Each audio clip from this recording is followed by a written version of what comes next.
Hi again, welcome to a new video to continue our last time topic about pharmacokinetics. Last time we talked about pharmacokinetics has four branches: absorption, distribution, metabolism, and elimination. We talked about absorption, and today we'll continue the next three branches of pharmacokinetics. Let's go. Now, distribution, from its name, it's the movement of chemicals from blood to other tissues. When we talked about absorption, we talked about the movement of the drug from the GI tract toward the bloodstream. Now, distribution comes because we are talking about movement of the drug or chemical from the bloodstream to the tissues, different tissues in the body. Just a reminder, this is the blood vessels, an artery for example. The drug has to move toward different tissues. These tissues may include skeletal muscles, may include adipose tissue, or it may include the brain or any other organ in our body.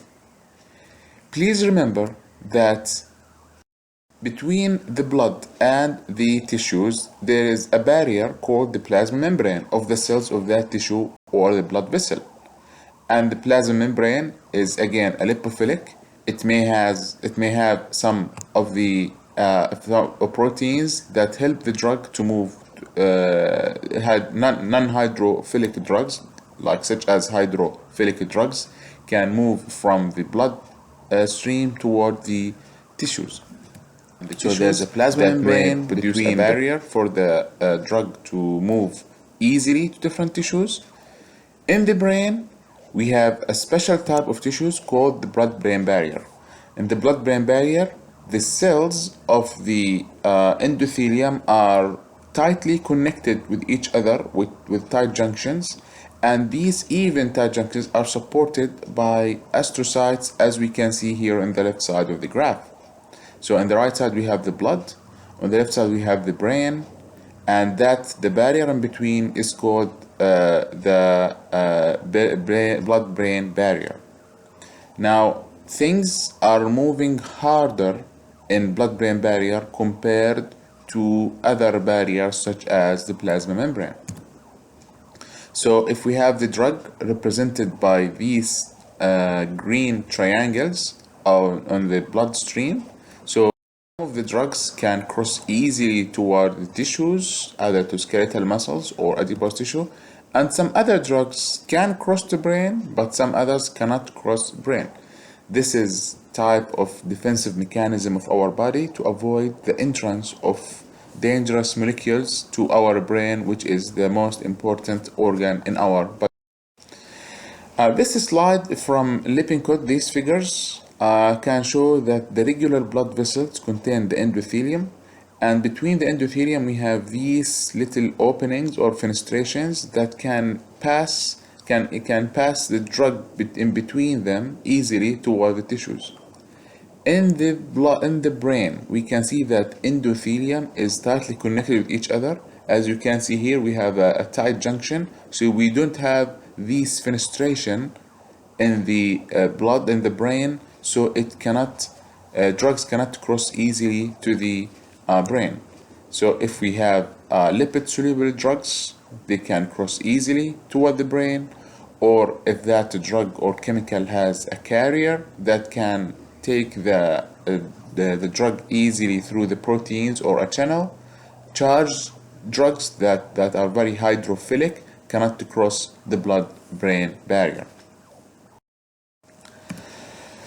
What are the factors that drug distribution depends on? First of all, molecular weight. You can think about molecular weight easily. The bigger the drug, it's hard for it to be released from the blood toward the tissues, and the smaller molecular weight, that means it is easy for the drug to move toward to the different tissues. The presence of barrier. We talked about the blood-brain barrier. We have another example, which is the placenta.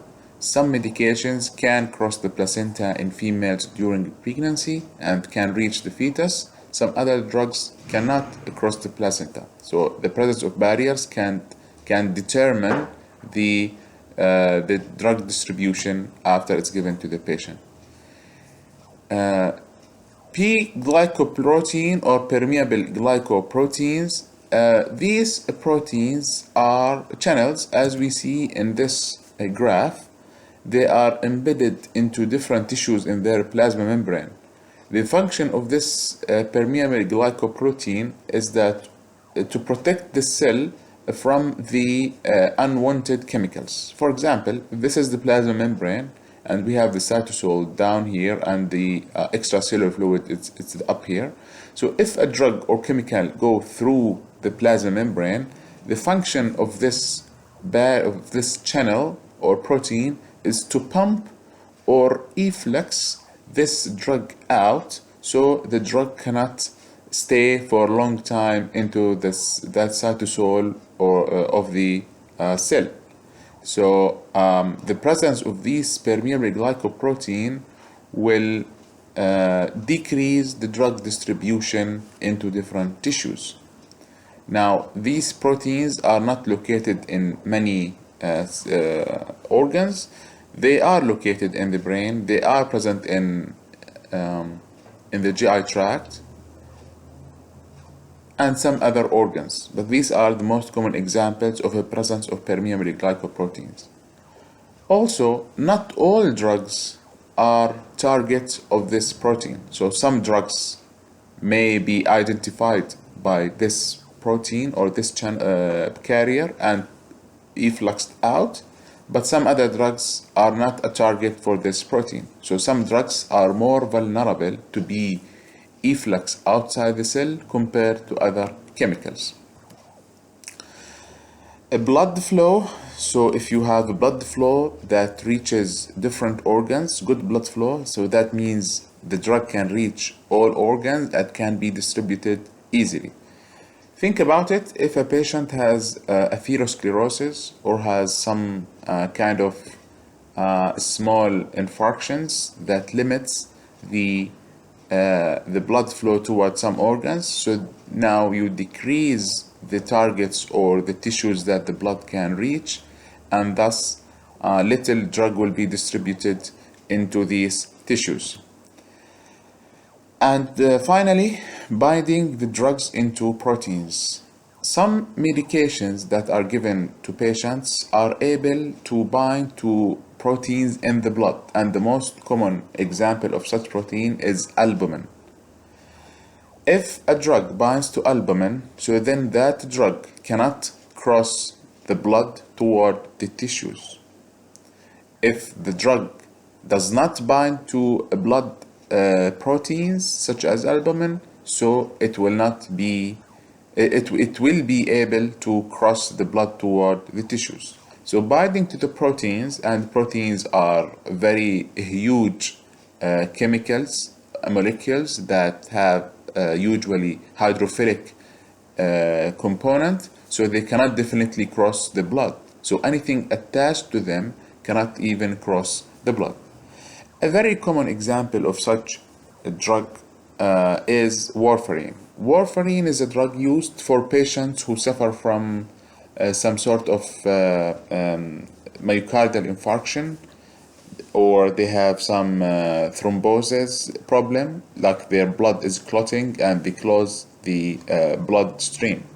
So we give those patients warfarin to keep the blood flow, and it's under the category of anticoagulants. So because they decrease the coagulation of the blood.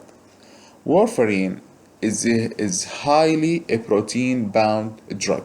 So almost 99% of the dose that reaches the blood binds to protein, and only 1% of the drug goes and bind to the 1% does not bind to protein, and that only 1% is able to cross the blood toward different tissues.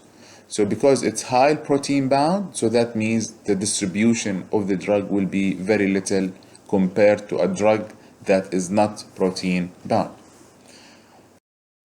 To summarize the action of the protein, binding to a protein in the blood into the drug distribution. So let's imagine this square represents the systemic circulation. So free drug is the only one that able to either be absorbed or to be distributed or to be excreted from the tissue. Only free drug. And that free drug is in an equilibrium with the albumin for the bound drug. So if there is an albumin here, and there is always an albumin, so there is some drugs, this equilibrium is shifted toward binding to the drug, and some drugs, the equilibrium is shifted toward free drugs. But remember, in any case, that only the free drug is the one that's absorbed or excreted, or the one that is distributed to the tissues reservoir, as we can see in that at the top of the slide. So only the free drug is able to cross the bloodstream toward the different tissues. And in the tissues, once it reaches there, it may also bind to the proteins if there are proteins in the tissues. Now, the distribution of a drug will lead us to something called the volume of distribution. And from its name, volume, so it's the number of liters or the number of milliliters that the drug can distribute it into. Think about the human being as a container of fluid, and you already took in during the previous years that the amount of fluids for a normal individual, adult male, 70 kilograms humans, he contains around 42 liters of fluids. So there are fluids in our body. So volume of distribution represents the amount or the number of liters that the drug can distribute it into. So because it's a volume, so we can use the concentration math equation to count the volume of distribution. The concentration, as we know, equals mass over volume. So to know the volume of distribution right here, so it means that volume equals mass over concentration. Mass in this case represents the dose that we give to the patients, and concentration represents the concentration of the drug after we take a blood sample and we send it to the lab and we find the concentration of the drug. So then we calculate the amount we give to the patient with the concentration that we receive from the lab, and then we can determine the volume of distribution, or VD. Now I will give some scenarios here. Think about it, and please let's discuss that either in the comments or in the meeting about the effect of the following conditions on volume of distribution. So in other means, what will happen to volume of distribution in case we have a drug that is highly charged? So charged molecules cannot cross the plasma membranes or blood-brain barrier. They cannot cross lipophilic, and thus they will stay in the blood, and the volume of distribution will be decreased.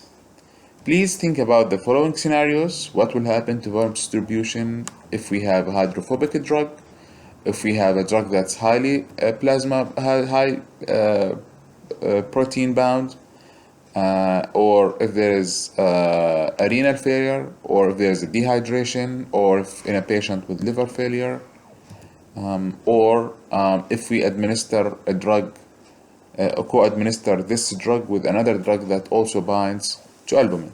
Please think about these scenarios, and let's talk about them or hear to your answers in the future.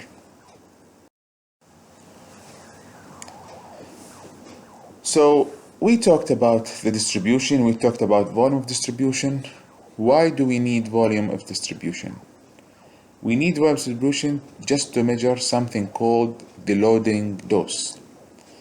The loading dose, and we will come back to this in the future, is the first dose only the first dose that we give to the patient to reach a specific concentration in the blood. So what's the relation between volume of distribution to the loading dose? Again, it's an equation where loading dose LD equals the therapeutic concentration. We already know this therapeutic concentration from previous studies, multiplied volume of distribution, which is again that is taken from previous studies. The patient is taking loading dose, which is again the initial dose or the first dose we give to the patient to reach the therapeutic concentration from the first dose. And to reach that concentration, we need to know the volume of distribution to give the exact loading dose for that. We will come back to this in future slides. Now we are finished with distribution. Let's talk about metabolism. So once the drug is inside our body in the bloodstream or in the tissues, it will not last for too long. It depends on the drug that some of this drug will be either metabolized in different tissues, but the main organ of the metabolism is the liver. In metabolism, the structure of the drug is changed, as we can see here that the drug is this red structure is added to the drug. So this is the original drug. In metabolism, now something or a side chain is added to the drug, or the drug cleared from our body, and the main organ of clearance is the kidney. But we also have other structures or other organs that can also help in clearing the drug from our system. These including the lungs or including the bile system. But the major one is the kidney.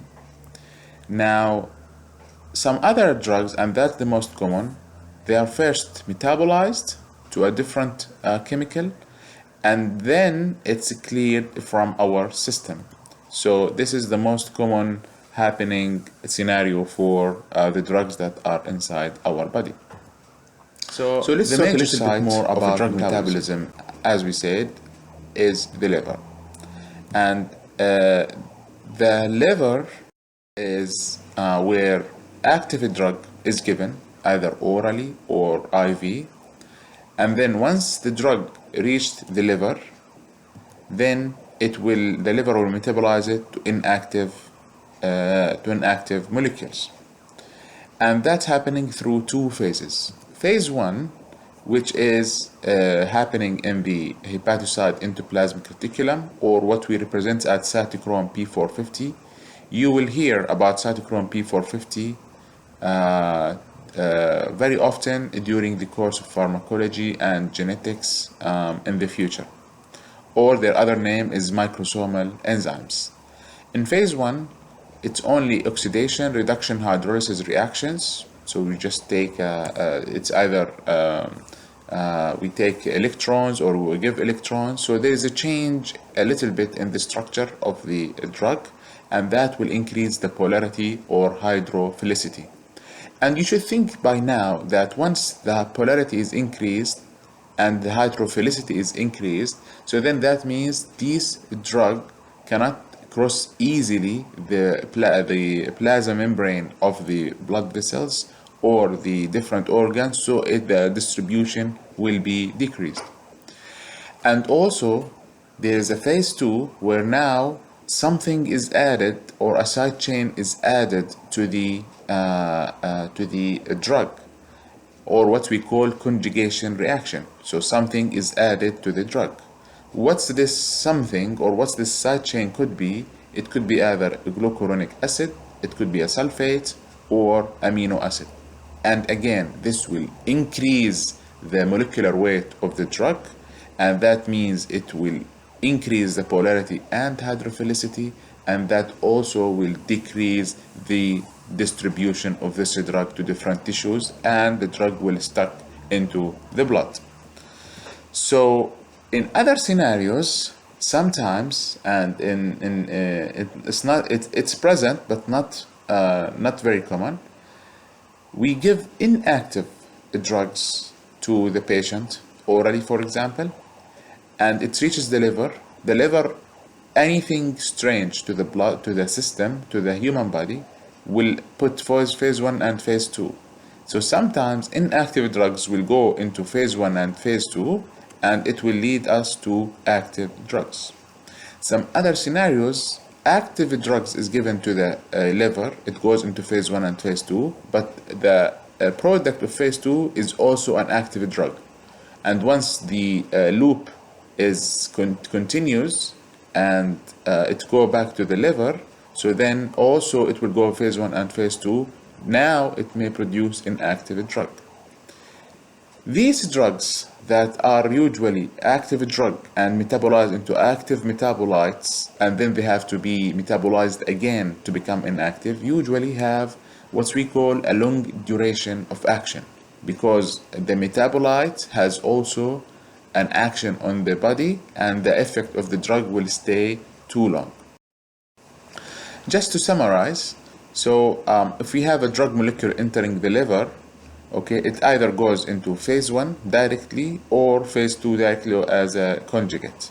If it goes phase 1, that will increase hydrophilicity of the drug, and then it can be excreted easily in the kidney, or it can again go phase 2 into the conjugation reaction, and then it will increase the polarity and goes either excreted to the kidney or going to the bile.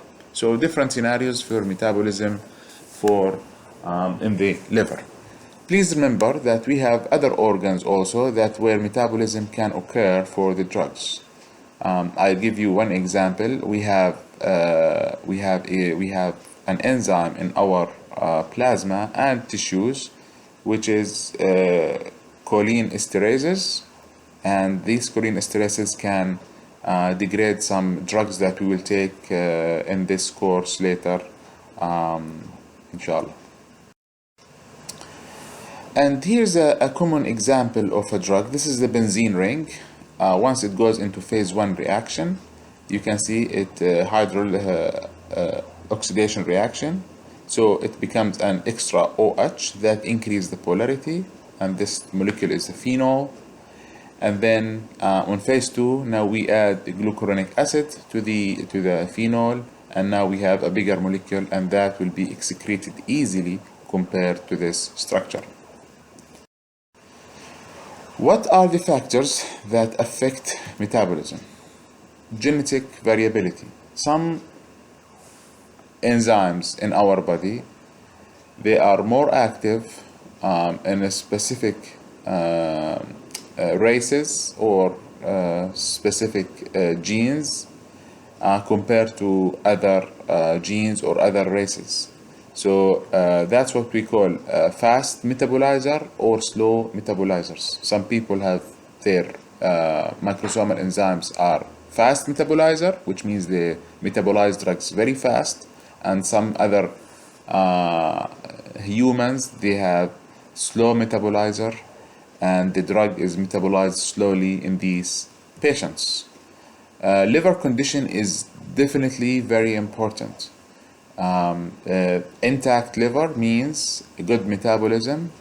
A liver with diseases such as liver cirrhosis will not metabolize drugs easily, and drugs will stay for too long in the system, and usually they have longer duration of action.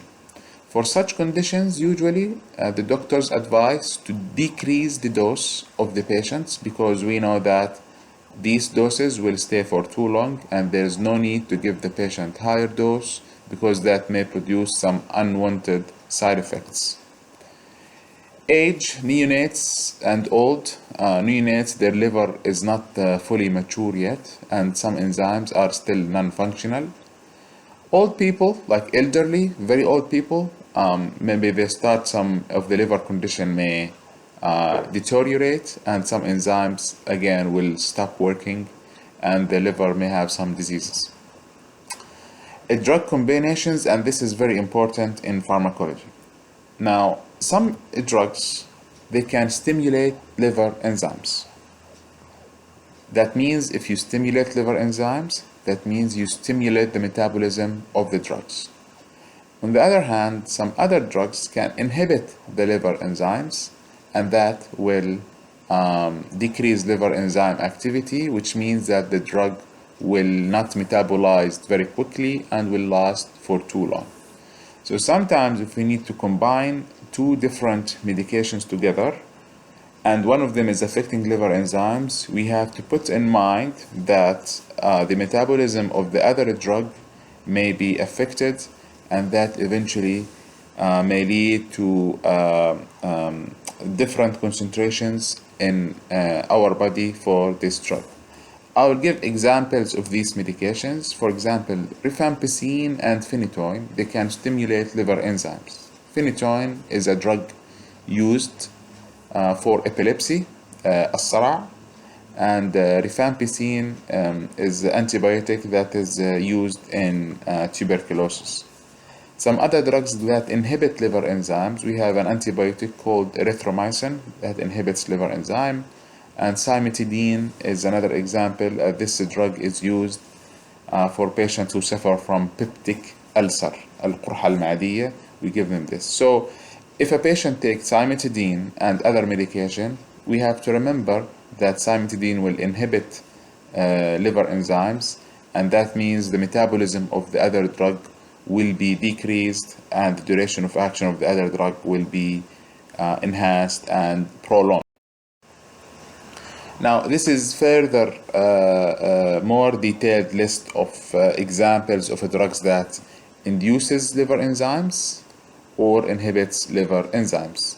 Please, this is a very short list. We have a lot of drugs that affect liver enzymes, and we will come to these drugs one by one under each topic of them. So we have isoniazid, ciprofloxacin, which is another antibiotics. We have phenobarbital, which is a sedative hypnotic where the patient sleep once they take the phenobarbital. So a lot of examples, and we will come to them under each topic. Now let's move to the next part of how we can eliminate drug from our system, which is through clearance. And I already mentioned there are multiple ways on clearing drug from the system, and the most common one is through the renal system or through the kidneys. I'm assuming you already know some of the physiology of fluids clearance in our body from the physiology in the last year, but let's go briefly a little bit to understand how the renal system work to eliminate drugs. So kidneys has two fluid systems. On the left side we have the urine. It's indicated with the yellow color. That's the renal tubules. That's where the urine will be accumulating, and that will go to the end toward the urethra and will be excreted through urination. And on the right side we have the afferent arteries that come to the kidney that are fully loaded with a lot of things: proteins, drugs, chemicals, oxygen, water, electrolyte, and a lot of things. Now here I represented the drug with the green rectangular. That's our drug of interest. What will happen to the drug once it arrives to the kidney through the afferent arteries? Now also I added to this picture these little circles with the two white circles which represent water, because water is mainly eliminated through the kidney. So the process in the kidney to eliminate drugs goes into three phases. The first phase is called the filtration phase. In filtration phase, the cells of the renal tubules that represent here at the middle, right here, they will be very open for all the material to go through. That means most of the material that comes to the kidney through the arteries will filtrate toward the renal tubules, including the drugs as well as the water. Also we have the electrolytes, We have many other things that can be filtrated. Actually, most of the contents of the blood is filtrated through the kidney toward the renal tubules.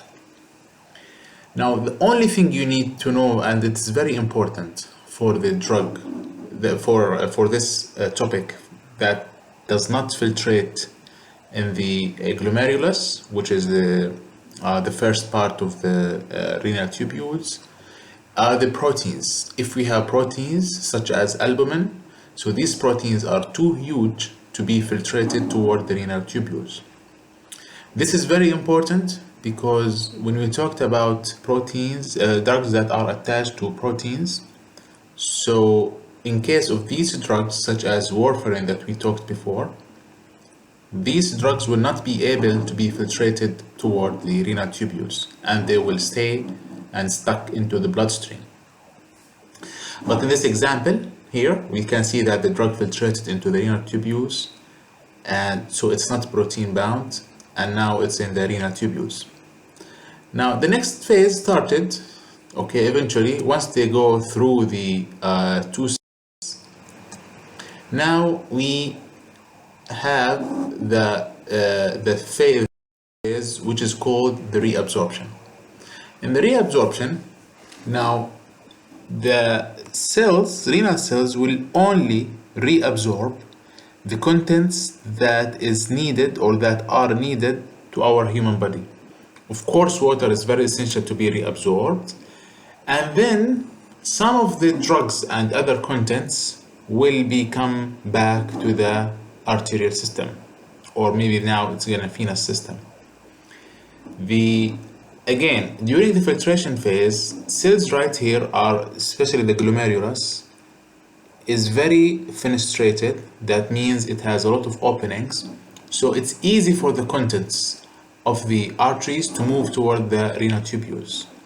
On the other hand, during the phase of reabsorption, cells right here, they don't have these fenestrations, so only selected chemicals and molecules will be able to be reabsorbed back to the bloodstream. Now, going forward or distally from the glomerulus, now sometimes these some molecules can be secreted against the concentration gradient, and now the drug will be eliminated again and be concentrated a lot in the renal tubules, and now they'll be urinated at some point. So 3 phases, and we can see how drugs is eliminated in the kidney. Now before I proceed, I just want to highlight something. In the previous section, we talked about metabolism in the liver, and we mentioned that the main purpose of phase 1 and phase 2 is to make drugs are more polarized and more hydrophilic. If we apply this information to our topic right here, so during filtration, these drugs will be able to cross from bloodstream to the renal tubules because the glomerulus is highly fenestrated and many things can easily pass through. Now, when reach the reabsorption, these drugs are very hydrophilic because they are already metabolized, so they will not be able to go back. And the reabsorption only applies for molecules that either hydrophobic or they have proteins or channels that can transport them back to the bloodstream, or to low molecular weight drugs. And thus, the two systems, the metabolism system through the liver and the clearance through the kidney, are complementing each other. The liver makes the drugs very hydrophilic and hard to cross membranes, and the kidney will only select the drugs that only hydrophobic to come back, and hydrophilic drugs will not be able to go back to the blood, and these metabolites or drugs will be excreted from our system. Now, clearance, to summarize, is the measure of ability of the body to eliminate the drug. It is the sum of hepatic, renal, and other routes. As I mentioned, other organs and systems are able to clear the drug from our system. The bile duct, for example, as well as the respiratory system. Some other things may be through the sweat glands. It is the fluid, the volume of fluid, which is completely cleared of per unit time.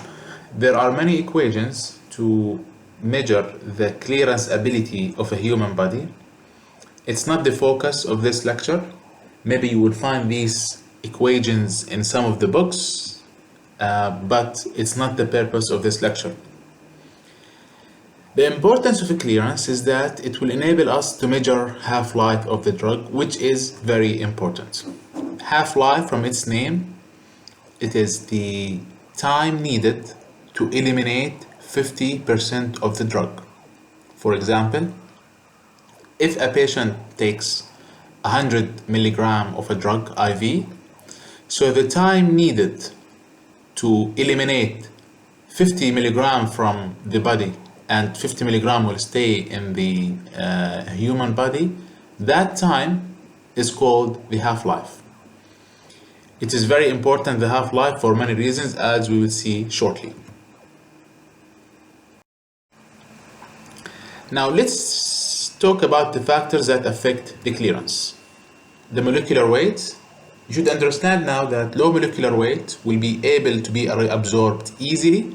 However, high molecular weight are not reabsorbed easily in the renal tubules and they will be eliminated.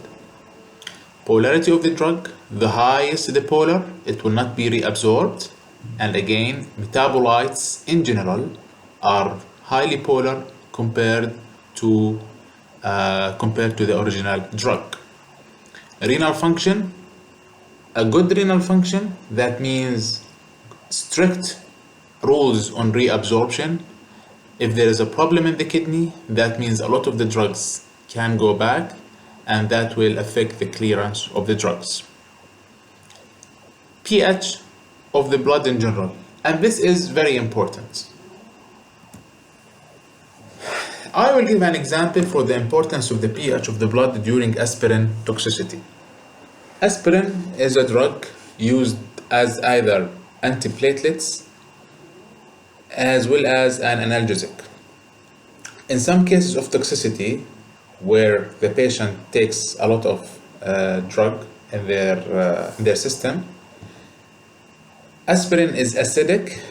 That means once it is absorbed in the stomach, and it can be absorbed easily in the stomach because we said that the acidic drugs are best absorbed in acidic media.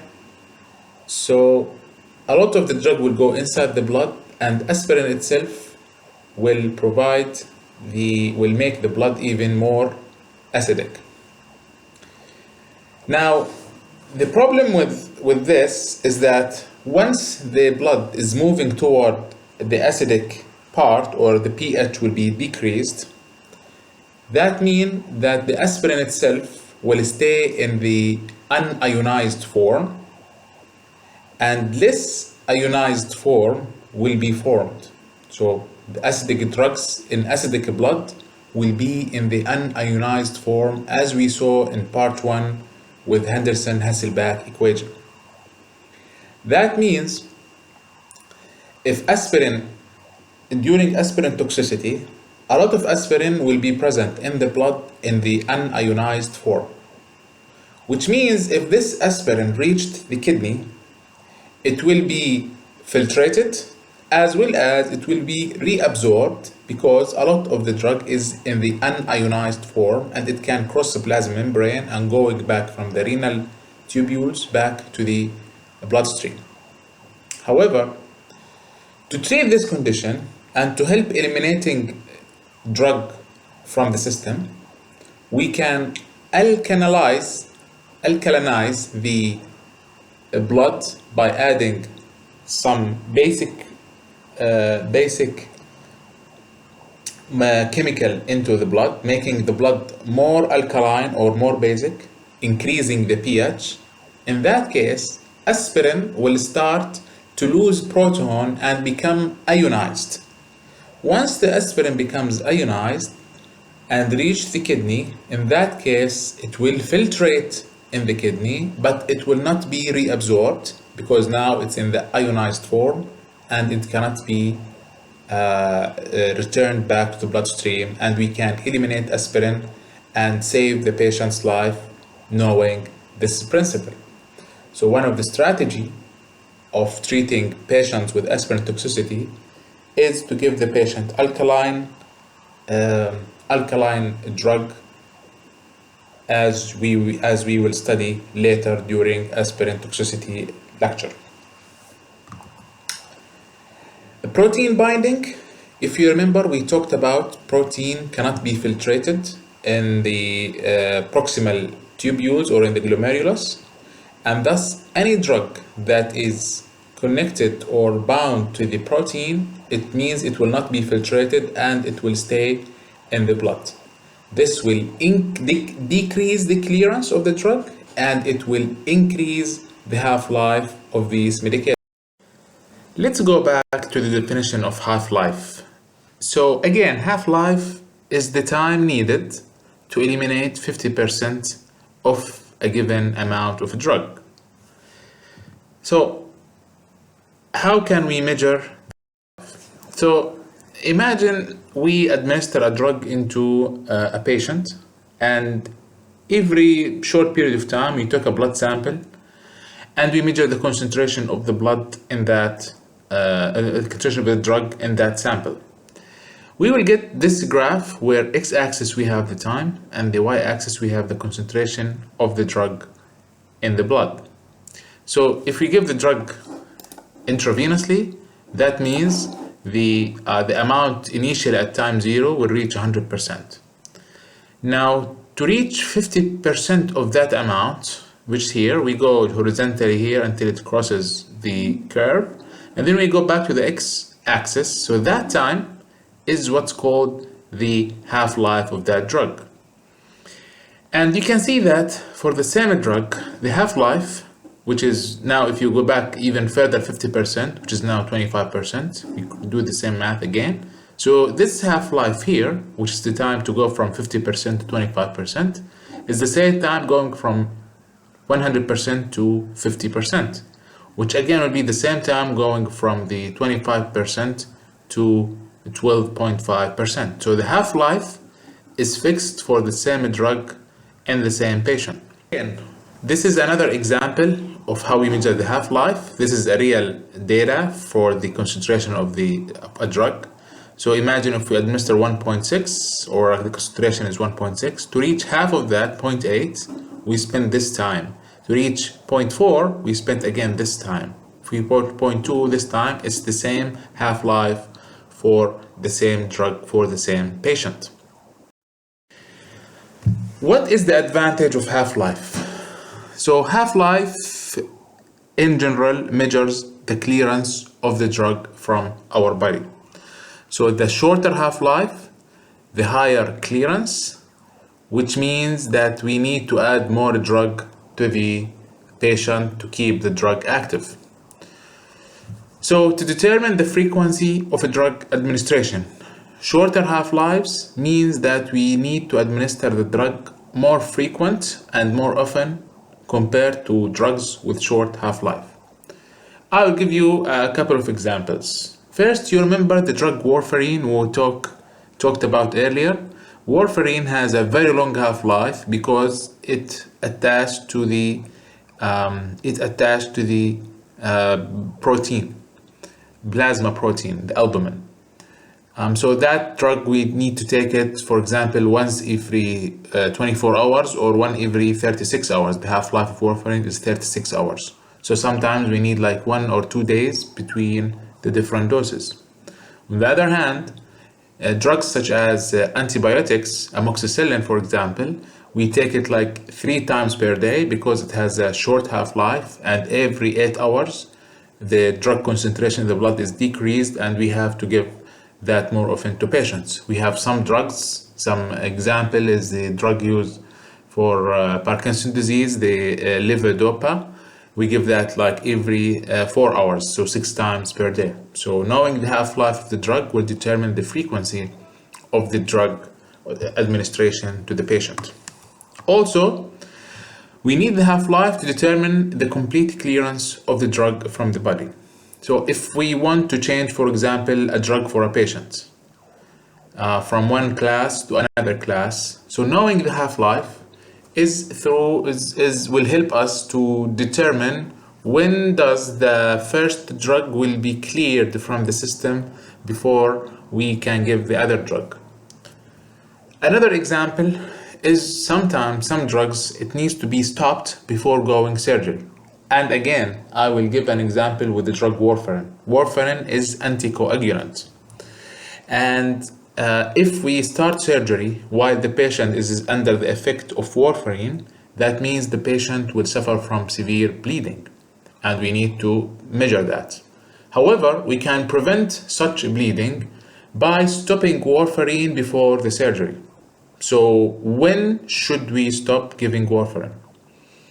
So imagine that warfarin has a half-life of 36 hours, which means after 36 hours, half of the drug in our system will be cleared and the other half will stay in our body. Still, after 36 hours from the last warfarin dose, it's not enough for the surgeon, for example, to do a surgery. So he needs to wait further to make sure that there is very little warfarin stay in our system. So you can wait another 36 hours, that's total of 72 hours, for the warfarin to be half of the remaining drug will be cleared. So in the first 36 hours, 50% is cleared. The second 36 hours will be another 50%, which is 25% in such case, will be eliminated, and only 25% will be present in the system. If we wait another half-life, another 36 hours, now the amount of warfarin left in our body will be half of that, which be 12.5%. And again, if we wait a fourth half-life, another 36 hours, so that means we are now about 6.5% of the drug is still in our system. Maybe at that point, the doctor will say, okay, now we have very little warfarin and we will have less effect of warfarin and bleeding will be minimized because now there's no warfarin and he can do the surgery safely. So knowing the half-life will determine when to stop. So you can say that after four half-lives, the drug concentration dropped from 100% to 6.5%. In the case of warfarin, 4 half-life means 36 hours multiplied by 4, which will be around, I think, 148 hours.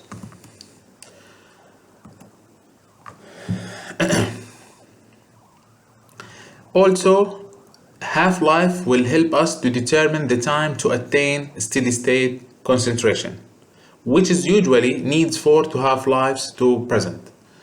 The next graph will show us what does this point means.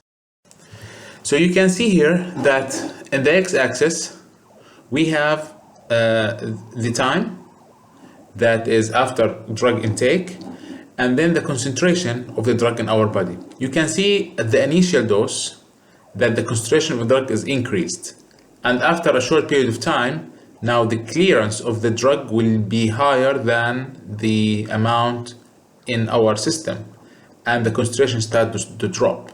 Here the patient took another dose of the same drug, so again the concentration start to rise again and then start to drop down eventually, and then there is a third dose of the drug and then a fourth dose of the drug. Now between the fourth and the fifth dose, you can see here the drug reached this concentration. This is very important, and this concentration is called therapeutic concentration, which means once the concentration of the drug reached this level, that's where the patient start to feel the effect of the drug. If the patient, for example, take this medication to decrease body temperature, so at this level, the patient start to feel the effect of this medication in his body, and his body temperature start to drop. Or if somebody take antibiotic to fight a bacteria, once the concentration of our of the drug into the body will reach this level, so then the bacterial infection start to decrease and the antibiotics start to work efficiently. So the aim of the doctor when he gives medications is to reach this therapeutic concentration so that the patient will start to feel the effect. Now you can see that how many doses the patient took. He took the first dose, he took the second dose, the third dose, and the fourth dose before he reached this therapeutic concentration. Now this is a waste of time that he needs 4 doses to reach therapeutic concentration. This is another curve where we can show this, that every time you take the medication, now you increase the dose until you reach the therapeutic or the effective concentration. Now how can we solve this problem? This can be solved by actually giving the drug directly at a higher dose initially. That's what we discussed earlier with the concept of loading dose. If you give a huge amount of the drug initially to reach this concentration, so then the patient will start to feel the effect directly because we reach this therapeutic concentration very quickly compared to multiple doses. So we don't need to wait for multiple times for the effect to happen to the patient. Actually, we can give one huge dose and then we start to give small doses right here, small doses to keep the therapeutic concentration consistent and steady. Now, I understand that not all medications we follow this rule by giving a loading dose, but some important drugs we need to give loading doses because we need to reach this therapeutic concentration very quickly. So again, the loading dose, now going back to the loading dose, it's the initial dose to be administered to reach the maintenance dose or to reach the therapeutic concentration before we start the maintenance dose. So the first dose, the huge dose we give is called loading dose. And then the small doses we give to the patient to maintain the therapeutic concentration is called the maintenance doses. And the loading dose equals the therapeutic concentration multiplied by the volume of distribution that was discussed earlier. So knowing this, we now help the patient to reach the therapeutic effect of the drug by reaching the therapeutic concentration in their blood. Now to summarize, I'll provide some examples and questions for you to work on, to understand, and once you solve them, you probably will now understand the concepts of half-life and maintenance dose. So how many half-lives needed to clear 94% of administered drug? Please think about it. Let me know your questions or your answers and let's discuss with them together. Also, what is the definition of loading dose? You should know that by now. And here's another exercise. What is the loading dose of a drug X given that its VD is 20 liters and desired concentration is 5 milligram per deciliter? I want to point out here the deciliter here. You need to make this unit similar to the liter unit here to find a good solution for this problem. Please let me know your answers and we can discuss that later. I want to end the topic of metabolism by giving this exception. So all the metabolism criteria and the half-life and the fixed half-life for the drug for the same patient, that is for most medications, and that's what's called first order kinetics. In first order kinetics, which applied to most drugs, it has a constant half-life because we have a lot of microsomal enzymes in our liver. And whatever the amount of the drug we take, these enzymes are not saturated and they can always keep metabolizing 50% of the medication. Compare that to a small number of medications which are following what's called zero order kinetics. In zero order kinetics, there will be saturation in the liver metabolizing enzymes, and thus they are able to only metabolizing a special amount or fixed amount of the drug. It's not a fixed percentage, it's a fixed amount of the drug. So a constant amount of a drug is eliminated per unit time. And this is again due to saturation of the enzymes that are responsible for metabolizing the drug. How can this be reflected on? Here are the difference between the zero order kinetic and the first order kinetics. On the right side is just similar to the curve we showed previously. If we want to measure the half-life, going half of that amount, that's the time needed to do the first half-life. And in the second half-life, okay, which going 50% of that amount, so it's gonna be the same half-life of the same drug. So you can see that the distance from this point to this point is similar to this point to this point, and that is same half-life, and for that reason, that is a first order kinetic medication. Compare that to the zero order kinetic medications, where if you want to go 50% of that, you can see this is the first half-life. If you want to see 50% of that, it's going to be this is the second half-life, and you can guess that in the third half-life will go from this point horizontal up to here and then go down, and that is the third half-life. You can see that the half-life is not consistent with the same drug in the same patient. You can see that with time the half-life is going lower in case of zero order kinetic. However, in first order kinetic, it's the same half-life regardless of the dose of the drug. A common example, or one example of a drug that following this first order zero order kinetic is a drug we talked about it earlier, which is phenytoin. That's a drug used for epilepsy. Finally, to finish pharmacokinetics, there is a term that you could hear about multiple times, which is the bioequivalence. The bioequivalence is usually a strategy used by pharmaceutical companies when they want to discover or add another drug into the market. They usually bring, for example, a drug such as paracetamol. We know the concentration of paracetamol with time. We know how it's metabolized. Maybe a drug company want to put paracetamol in a different formulation and then give it to patients, and they want to see if that different formulation will affect the absorption and the pharmacokinetic of drugs. So what they do usually, so they compare the original drug. Okay, for example, are two different drugs, the same drug in two different forms. They bring the original form to see their dose response curve, or their time versus concentration graph shown here in green. And they bring the new formulation, which is in red right here, and they compare between the two different formulations.